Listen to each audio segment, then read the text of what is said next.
Good afternoon. Ooh, okay. All right. So we're going to talk about something a little bit different now. Okay.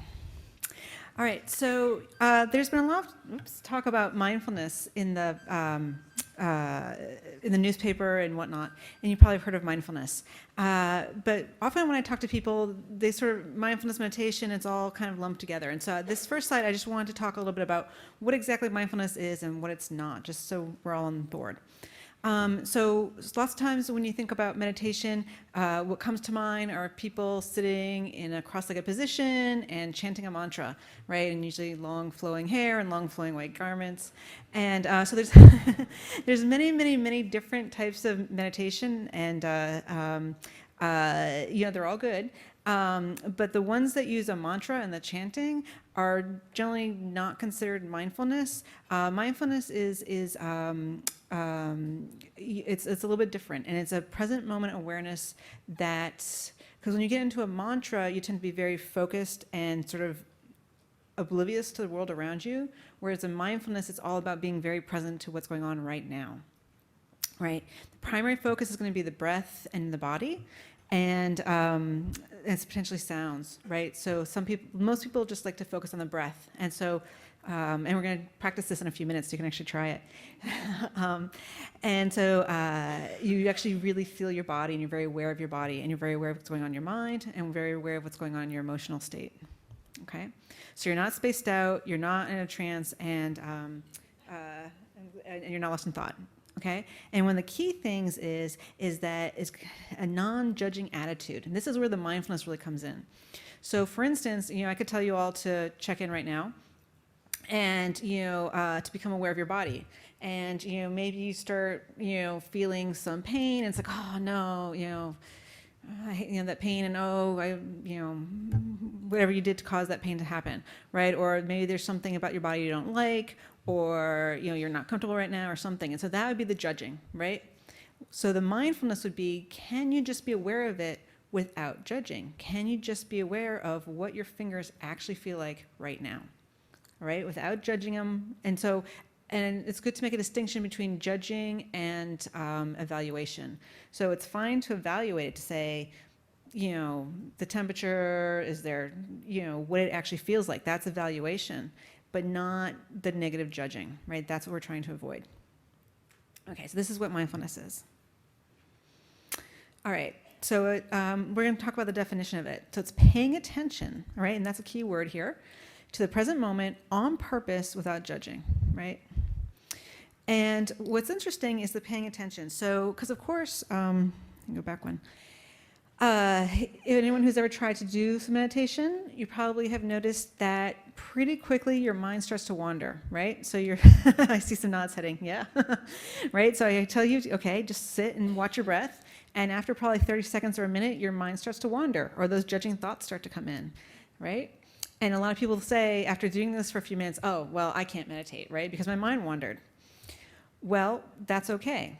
As our previous speaker talked about, practice, practice, practice.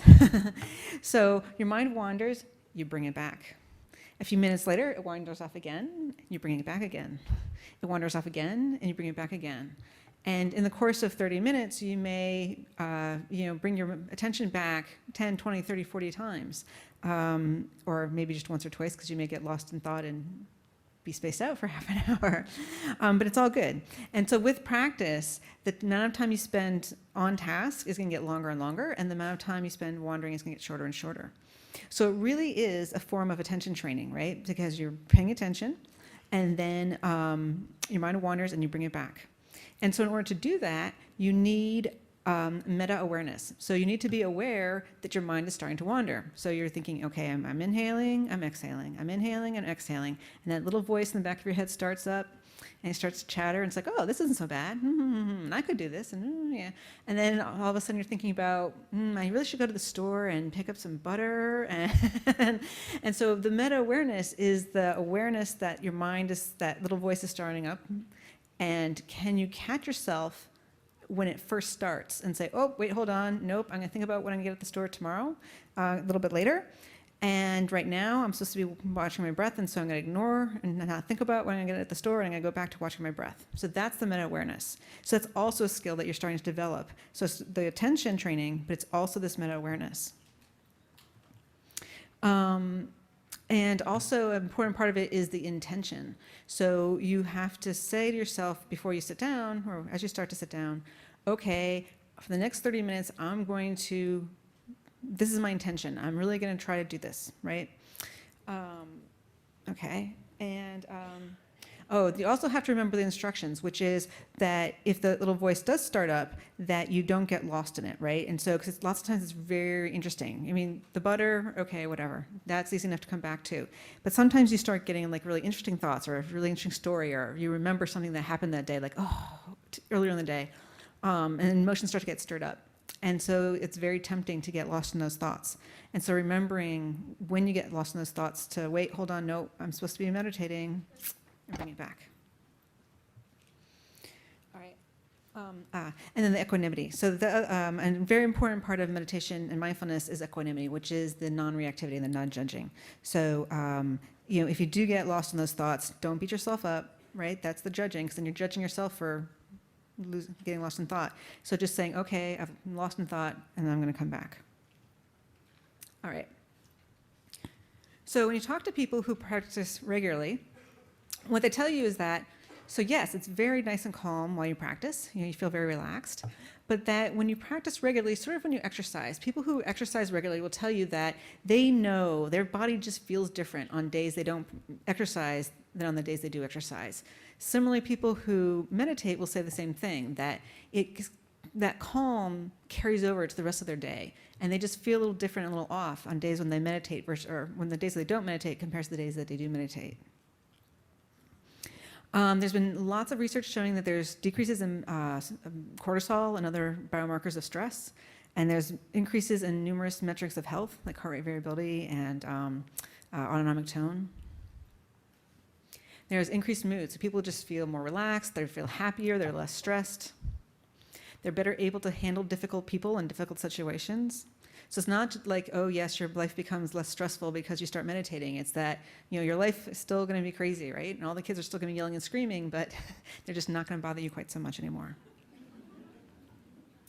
A lot of people talk about better memory and attention. They actually say, they feel like they're better able to pay attention, and we're going to talk a lot about that a little bit later.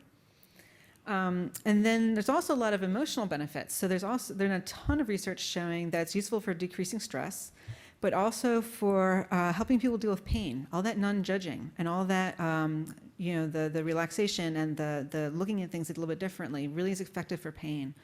It's also highly effective for reducing symptoms associated with depression, with several different anxiety disorders. So GAD and panic are two common anxiety disorders.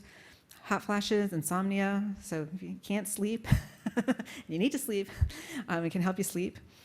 So then you get more neuroplasticity, right?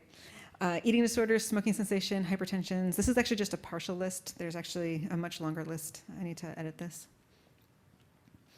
But also it enhances cognition. And this is really what I'm going to talk to you about today, is there's been numerous studies now, both with long-term meditation practitioners compared to controls, and also taking people and putting them through training programs to show that it can actually enhance various different aspects of cognition. So this is studies with long-term meditators versus controls. And these studies you always have to take a little bit with a grain of salt, because it could just be that for whatever reason, people who are good at paying attention or who have better cognitive abilities are more likely to start meditating or to stick with meditation. Or maybe it's something about their lifestyle. A lot of them are vegetarian, or there's something about them, right? And they're less stressed. So maybe it's not the meditation, maybe it's something else. But certainly the number of these studies and the breadth of these studies is suggestive. So again, selective attention, cognitive efficiency. This is sort of the, what she's talking about before, about how you don't need to recruit as much neural activity to do the same task. So people are definitely becoming more efficient. They're using less resources to do more. 2-point discrimination. So if you have 2 points very close together, you're better able to say that, yes, there's 2 points and not just 1 point. So it's a sensory enhancement. Cognitive interference. So what that is, if you get a stream of the test they did is they gave them a whole bunch of faces to remember. And then they either showed them other faces or they showed them shoes. And then they said, have you seen this face before? And if in between you see a bunch of faces, it's much harder to, those other faces interfere with the ones that you try to remember, right? And so after the meditation training, you're better able to, even when you're, those faces, the interfering faces come in, you're better able to say, no, this is the face I saw before, no, this is not a face I saw before, relative to being interfered by shoes. So that's the interference. Ravens is a standard test of fluid intelligence. So this is the standard IQ test. So that's, and I'm going to show you more data with that. That's higher in the long-term meditators compared to controls. Some decision making, so executive functions, cognitive flexibility, and creativity. Okay. But now there's also studies showing it actually improves cognition, right? So this first study was actually done at University of Pennsylvania in the States. And this is actually the one where they did the one with the faces and the shoes. They did it both in long-term meditators versus controls, and they also did it in undergraduates at University of Pennsylvania. And they showed that it actually increased over the course of the semester. They have increased sustained attention. So what they do is they give people a very repetitive task for about 20 or 30 minutes. And as you can imagine, performance on this task decreases over time.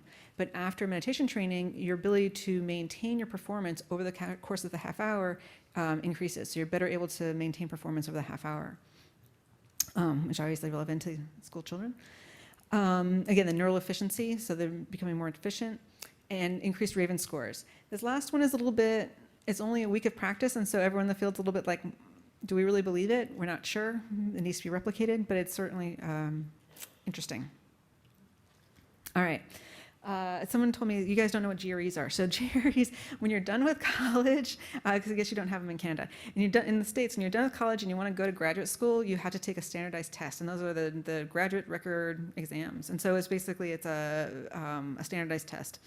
And what they did here was they gave the verbal section of the GRE, and so first of all, they randomized people to either an 8-week meditation class or to a class that got, I think it was just health education, and yeah, or nutrition, I guess it was, yeah. And what you can see is, can I do this? Right. So that relative to the nutrition class, the mindfulness class had increases in the GREs, and also in working memory capacity. And so that was just a different test of like a computer-based test. And so both of those increased in the meditation group compared to the control group. I'll do that over here as well. So I think that's probably self-explanatory. The other one, which I love, what they did was it was a test where they gave people really, really, really boring text to read. And as you can imagine, when you have boring text, your mind starts to wander. And what they did is periodically, while the people were reading the text, a little window would pop up and it would say, were you paying attention? And you'd say yes or no. And then also, if while you were reading this text, if you happened to notice that your mind was wandering, and you caught yourself, then you would hit a button to say, yep, my mind was just wandering and now I'm going back to reading. And again, what you can see is that the ones that computer caught went down, so there's fewer of those in the mindfulness group compared to controls, and there's an increase in the self-reported ones. So, or actually this one went down. This one down too. Okay, I always forget which way that one goes. And so what this suggests is that they're better able to, so while they're reading, they're catching themselves and they're going back more quickly, plus they're just not, they're staying on task much longer. Even though it's boring text, they're better able to maintain their focus on this, and they're, when they catch themselves, they're more likely to catch themselves and come back just to read. Okay. All right, so let's try it. I was talking to someone who said, they really wanted to have skills to bring back to the classroom. So I thought, okay, let's do this. So we'll just do 2-3 minutes, right? So get comfortable. Put your feet on the ground, and you can have your eyes open or closed, whichever you're more comfortable with. And and we're just going to do 2 or 3 minutes. And there's it's something called the 3-minute breathing space. And there's a couple of studies that show that even just 2 or 3 minutes can make a big difference. And this is something I know you guys have to pack your day with material for your kids, but even just taking 2 minutes at the start of class, I've talked to a lot of teachers who say that this can be an extremely effective way of helping the kids get focused and centered before you give them all this information. So I want you to set an intention. So pick one object that you're going to pay attention to. It could be the sensations of your belly rising and falling. It could be the sensation of the breath moving through your nostrils.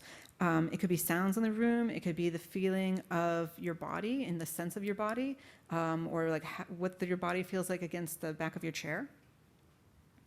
And so just notice it and tune into that. And just notice if you're looking at your breath, either at the belly or at the nostrils, just what is the actual sensation? What does the body actually feel like as you're breathing? Can you actually feel your muscles expanding and contracting? Can you actually feel the air passing through your nostrils? If you're feeling your body, can you actually feel your skin and feel like the minor sensations, like so the tingling and the vibration in your skin? That's really what we're aiming for. And of course, there's going to be thoughts, and when those arise, just let them go.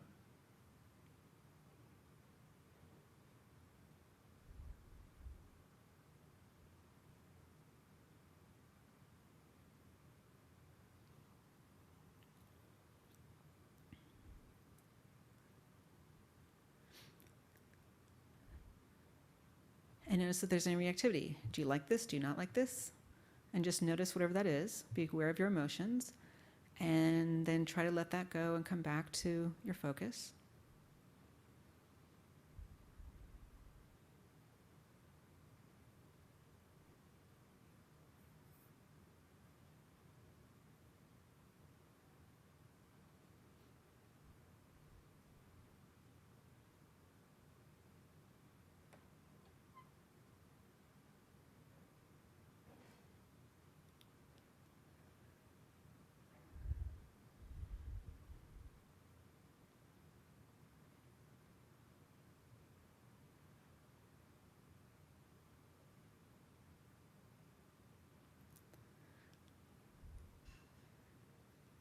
And there's judging thoughts about, I can't do this is hard, or I like this, just notice that and let them go and come back.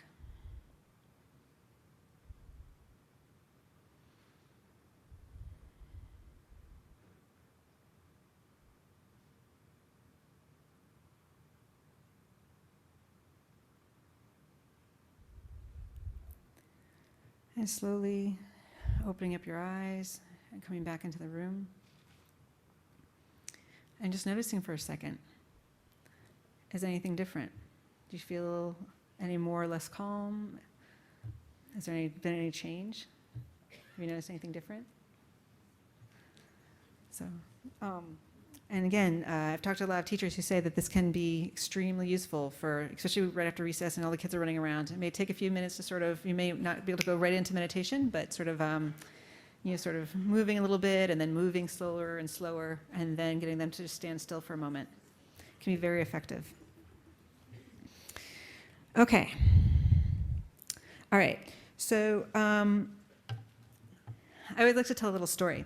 So the way I got into all of this was back when I was in graduate school, I actually thought that meditation yoga was actually kind of a bunch of malarkey, shall we say. And I didn't really have much respect for it. And a friend and I actually were training for the Boston Marathon, and I overtrained, and I destroyed my knee and my lower back. And so I went to a physical therapist, and they said, okay, you have to stop running, and you should just stretch. And as I was leaving the physical therapist's office, I noticed an ad for a vigorous yoga class. And the ad promised to promote flexibility and also but stamina and cardiovascular fitness. So I went to the class purely as a form of physical therapy. And the teachers would say, oh, meditation, yoga's going to do this for you, yoga's going to do that for you, it has all these benefits. And my eyes would just roll. And I'd be like, yeah, I'm here to stretch. But what the amazing thing was, and I'd been a runner at that point for about 10 years. So I'd done a lot of exercise, I'd done a lot of stretching, but all these things were starting to happen to me, right? I was starting to become less reactive. I was more calm. Things weren't bothering me so much. I was more empathetic. And so I was just like, something's going on here. And the more I did it, the more things started to change. And I talked to more and more people, and the story came up over and over again that, what I heard over and over again is yoga completely changed my life, right? And certainly that I was starting to see it myself. And as a neuroscientist, to me, this just screamed neuroplasticity. And since our last speaker went through this and explained to you what neuroplasticity is, I'm not going to, but just something about the connection of the nature between the neurons, right, is how I usually define it. Okay, and we can skip through all this. Right, so the question for me was, can yoga and meditation actually change the brain? Because the idea is, because again, it's nice while you actually practice, but there's all these benefits that seem to happen when you're not practicing. So to me, that's why it suggested neuroplasticity, that I knew that somehow my brain was changing so that I was more focused, I was more calm, I was more empathetic.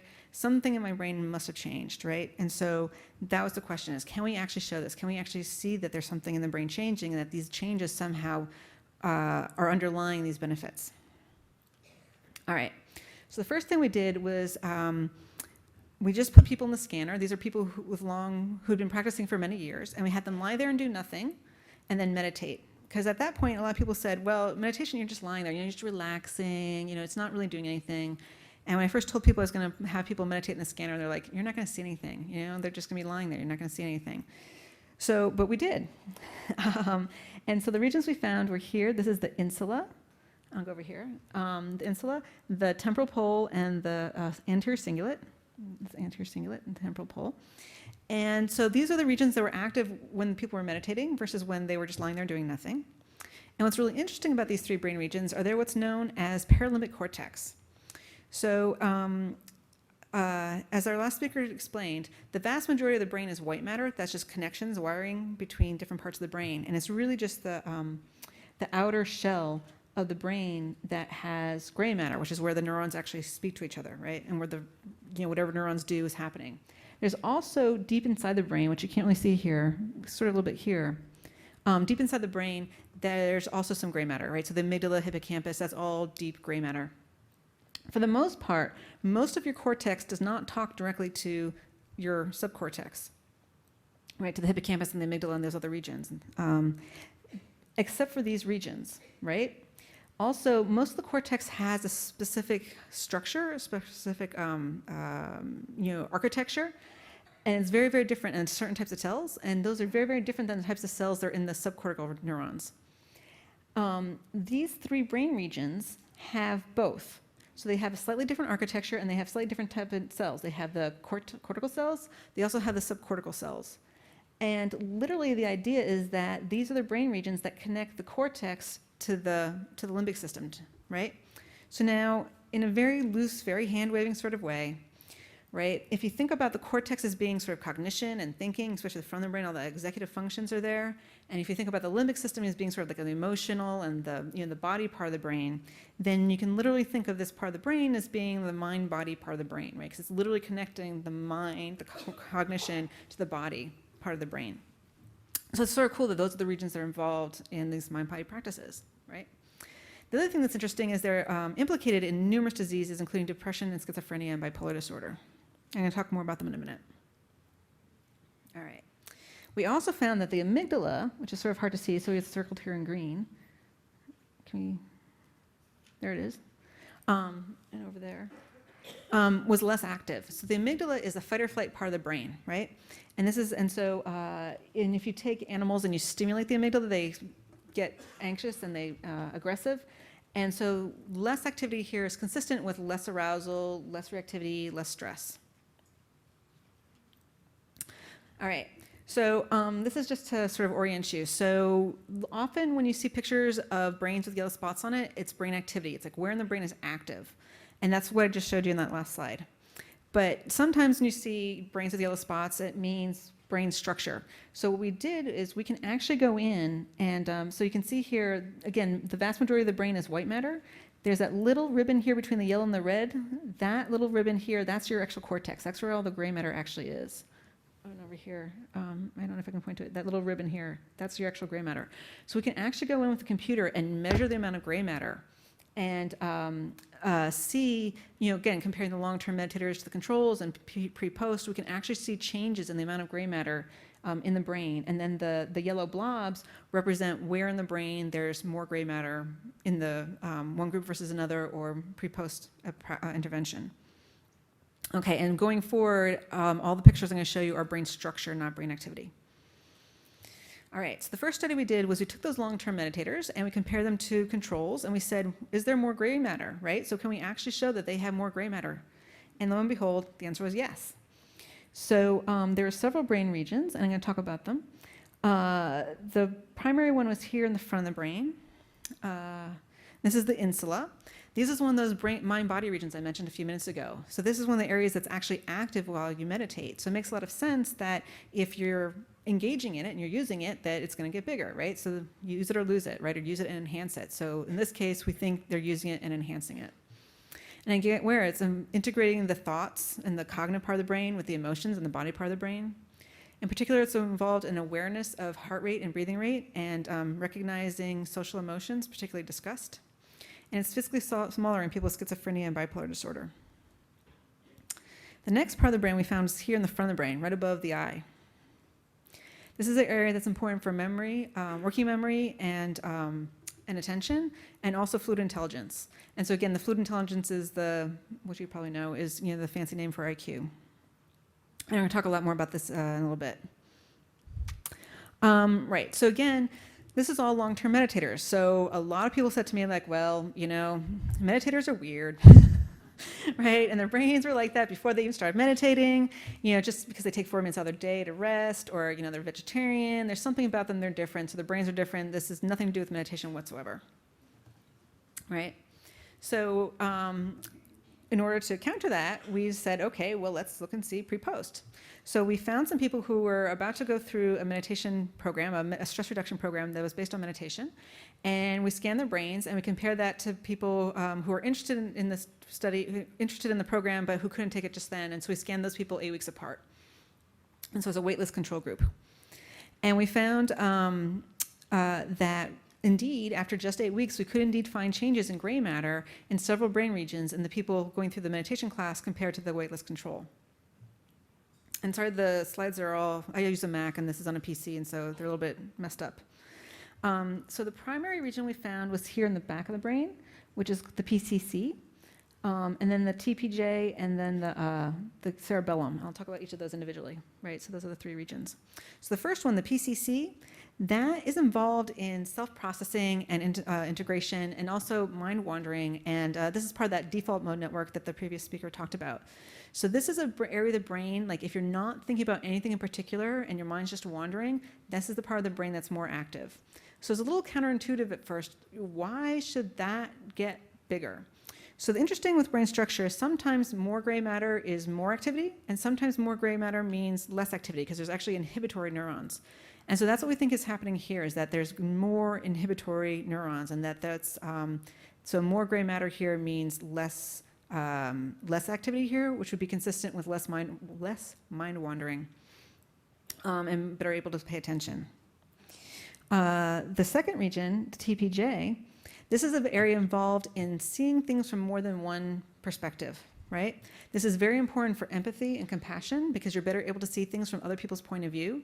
This is the theory of mind spot, which is the kids with autism, or not Asperger's, they're not able to see things from other people's point of view. This is the area of the brain that's often impacted by them. And also, it's also very important for creativity and be able to see, because a lot of part of creativity is seeing things from multiple perspectives. So that's really interesting that we're getting that. And then this third region in the cerebellum has to do with motor balance and motor control. And so we think because part of the stress reduction was meditation, but they also included yoga. And so we think because of the yoga and the balancing postures in the yoga, that's why we're getting that brain region. We also got the insula. If you look just in the meditation group, we found the insula, but when we compared it to the controls, it was no longer statistically significant. And so we think that may just take a little more time. We're hoping to get some funding to now do this and look after 6 months to see if there continues to be changes if they continue to practice. We also found the hippocampus. So as you may know, the hippocampus is one of the most important regions of the brain for learning and memory. It's the primary learning center. It's an area that's sensitive to stress, so it makes a lot of sense that if you decrease the stress, because if there's high stress, chronic high stress, the hippocampus actually gets smaller because the cortisol actually gets in and kills the neurons there. But if you remove the stress, the neurons can actually grow back. So we think that's maybe part of what's happening. But probably there's something else in addition to that. And certainly the hippocampus is the only part of the brain normally where you get any new neurons. And we got these increases in gray matter and all those other brain regions I showed you on the previous slide. And we don't think those are new neurons. We think it's probably more connections between the neurons. So more, she talked about the tree branches. There's probably more tree branches in those regions compared to the pre-post. And that would be consistent again with some more is going on there. It's also important for emotion regulation and memory. The last region we found changing was the amygdala, and the amygdala actually got smaller, and the change in the amygdala correlated with the change in stress. So the smaller the amygdala got, the more stress reduction they reported.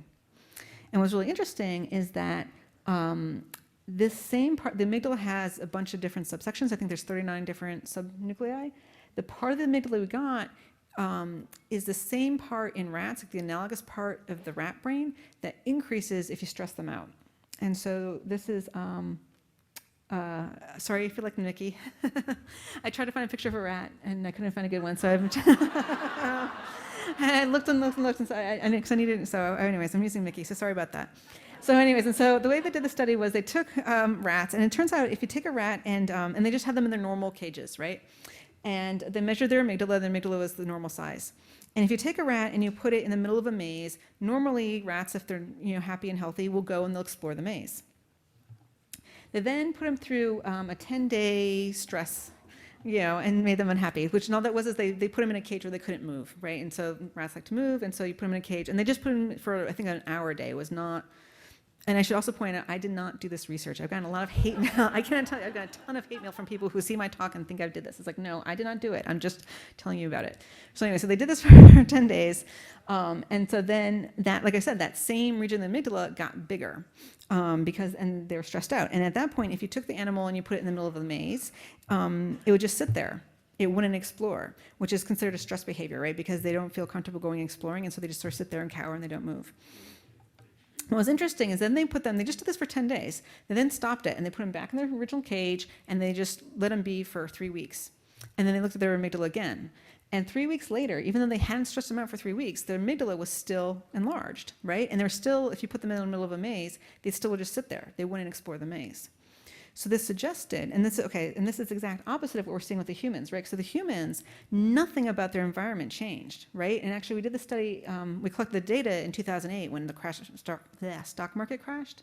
And so people were losing their jobs and the economy was horrible. And so everything was still bad, right? Nothing about their lives changed, but yet their amygdala got smaller and they said they're less stressed. So in both cases, the amygdala is not responding to the environment, but rather it's responding to the attitude towards, right, and the relationship you have to your environment. So this is really important because, again, you're not going, just because you start meditating, your life is not just going to become easy and, breezy, right? The kids are still going to be yelling and screaming. But if you can change your relationship to that, that's what's, then you're going to be less stressed. And that's what we're seeing, the data is consistent with that. Okay. So this is some data from a colleague of mine. So we just showed that the amygdala changed and there was differences in self-reported stress, but we don't know exactly what's going on. So this is a colleague of mine did a similar study where she put them through, again, humans through, no more animals, a mindfulness class or an active class, right? So they actually got an education class, so it wasn't a weightless control class. And she looked at their amygdala, and she also gave them a task. So in the scanner, they looked at pictures that were either positive, negative, or neutral. So the positive pictures were like people smiling and babies and birthday cakes and things like this. The neutral images were like chairs and doors. And then the negative images were people with like wounds of some sort. And what you can see here is from pre to post that there was actually a decrease in, hold on, let me look at this. Right. So in the controls, there was basically no change from pre to post, but in the mindfulness group, there was indeed a decrease in their reactivity. So the amygdala was just not responding to these images as much afterwards. So again, and this is consistent with the idea that the amygdala, so the amygdala is the fight or flight and the anger and the emotional part of the brain. And so the brain is just not responding as much as effectively to these emotional images after the mindfulness training. All right. So now I'm going to talk a little bit about aging, but bear with me. Okay. So, because this is relevant. So if you recall, I told you this is the data I showed you before, the brain structure, right? And the two parts of the brain, the insula and the prefrontal cortex. And again, the prefrontal cortex is an area that's important for fluid intelligence and memory, working memory. And when we plotted this data, what you see is, oops, go back. The blue is the meditators and the red is the controls. And so it's really well established. There's numerous studies now showing that as we get older, our cortex actually gets thinner. And that's why as we get older, it takes us a little longer to figure things out. And we just have a little bit more difficulty figuring things out. Yeah. And what we see here is that in these two brain regions, that the older meditators had similar amounts of cortex as the younger meditators and non-meditators, suggesting that meditation may help slow the rate of decline in these brain regions. And to be clear, most of the brain looked no different, right? Most of the brain, there was more or less the same gray matter in both groups. It was just in these two regions where there was a difference in this rate. And again, there's this idea of use it or lose it, right? The idea that if you are engaging a region continuously, it's not going to go with aging, right? So this suggests that when you meditate, that you're engaging the insula and this prefrontal region, this working memory region, and that's why they're not deteriorating with age. So after I did my study, there's a couple other studies, again, looking at long-term meditators and controls. And this one, they looked at the white matter. And so again, the last speaker talked about the difference between the gray and the white is very important for learning and for memory and cognition. And again, you can see she's the opposite. So here, the red is the meditator and the blue is the controls. And so you can again see in numerous areas across the brain that the meditators are preserving their white matter compared to the controls. And so that was the question we had then was, can we show that this actually has an impact, right? So yes, you have more gray matter as you get older, but does it mean anything? So we know, like I said, we know that the gray matter goes with age, and we know that this is related to the decline in cognition, right? And what's interesting is, so the brain region we found here, the first one we show here, this is the brain region I found, right? That's the first one. The second two are studies of fluid intelligence, right? Of fluid intelligence. And they show that the primary regions important for intelligence, fluid intelligence, are the same regions more or less that I'm finding are preserved with aging, right? So the first one is a study of, the middle one I should say, is a study of brain structure, and the second one was a study of brain function. So they actually had the people do a working memory task in the scanner, and they found that this is the primary region important for working memory, and then that middle region is was correlated with Raven scores. Okay, so there's many different kinds of intelligence. Just, I think you all know this. So crystallized intelligence is just the total amount of information you have, so facts and figures. Fluid intelligence is your ability to take those facts and figures and do something useful with them, right? So reasoning, problem solving, right? This higher order intelligence. And so fluid intelligence is multifaceted, so we know it's attention, it's working memory, there's metacognition, so the ability to take something and think about it, being aware that you're thinking about it, right? And also various executive functions. And again, going back to what I said at the beginning about what is meditation? Well, it's attention training, And you have to remember all these things you're trying to do. So you're trying to remember that you're supposed to pay attention. You have to do it non-judgmentally. You have to ignore distracting thoughts and go back to your thought, what you're supposed to be doing. So that's a working memory task. You're definitely doing the meta-awareness, right? So you're thinking about thinking and monitoring your thoughts. And then again, various executive functions, so that when something strong comes up, you've got various different strategies you can use to do that. So it makes sense that, sort of from a conceptual idea, that if you are continuously doing this for half an hour every day, doing these different functions as you meditate, that those functions are going to be enhanced and preserved with aging, right? That's the idea. Okay, and this is just to show us that whereas crystallized intelligence, so the facts and figures, that increases with age until we get into our 60s or 70s.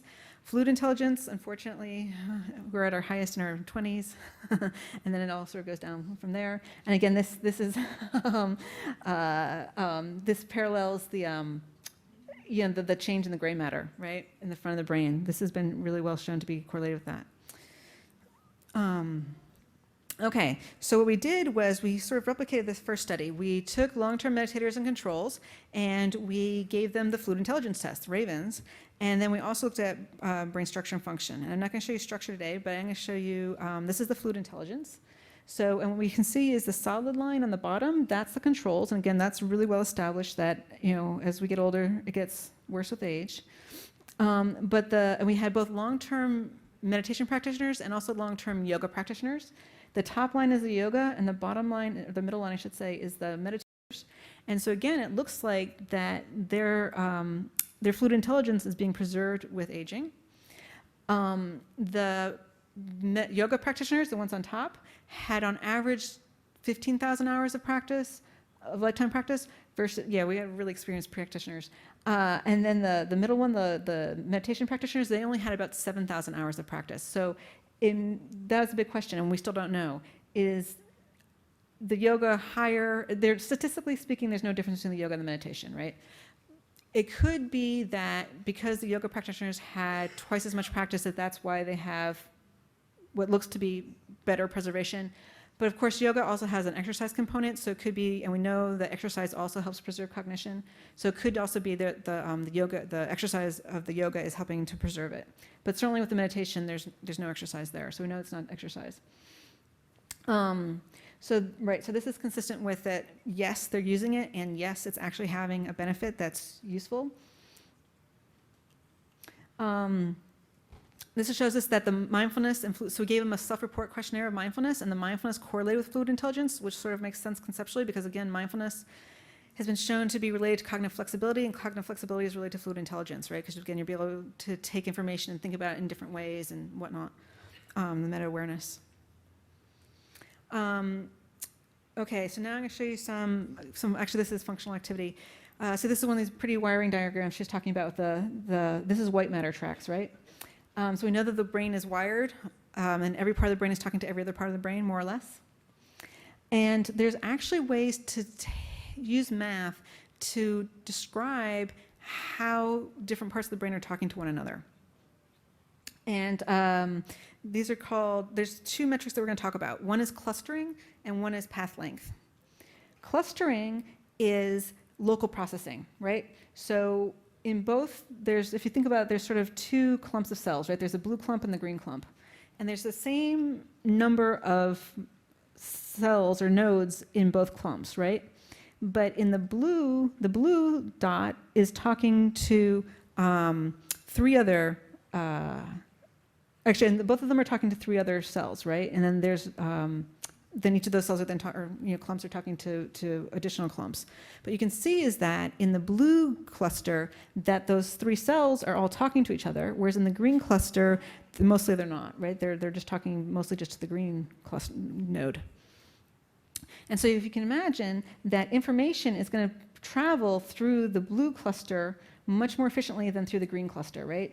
So if one of the nodes in the green cluster has a piece of information, it has to go through many more nodes to pass through. It's going to take longer for the information to get to all the other nodes.